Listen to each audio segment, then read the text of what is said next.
Hey, thanks for watching tonight. So over several days last week, a video was all over social media. Millions of people saw it, claiming without evidence Governor Tim Walz had an inappropriate relationship with a minor when he was a teacher. But the fact is, it was all made up. The director of national intelligence now saying it was a deep fake, paid for and made by Russians who want to mess with our elections. This isn't the first time. It won't be the last time.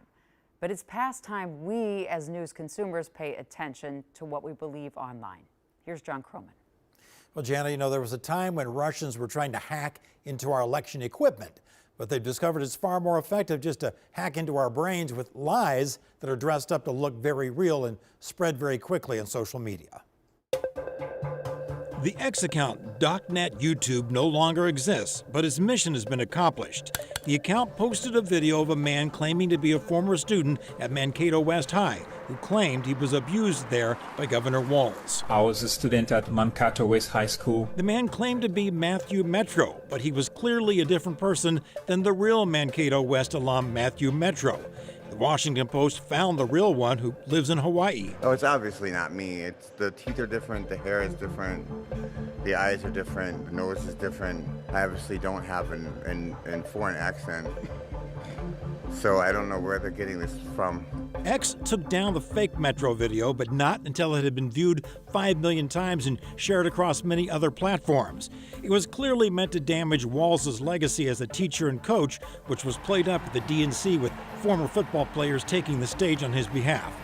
And now, leading intelligence officials say the hoax has all the earmarks of a Russian disinformation campaign. What's your comment on the Russian disinformation campaign against you? I got nothing to say on misinformation, but it's very clear that Putin wants Donald Trump to win.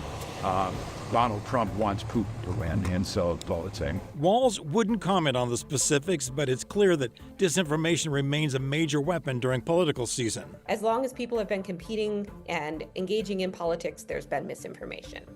But it is able to spread, it is able to reach a lot more people than it was before, especially on social media. Emily Vraga is a professor at the University of Minnesota Hubbard School of Journalism. What's even more problematic is fact checks or corrections tend to also spread in partisan ways. So the corrections are often reaching the people who are already disinclined to believe the misinformation and never even reaching the people who are likely to believe it. She notes that the landscape of social media has changed, especially on X, whose CEO Elon Musk is campaigning with former President Donald Trump and raising money for him. X in particular has changed a lot of its content moderation policies and has pulled back on some of the efforts that they formerly engaged in to try to mitigate the spread of mis and disinformation.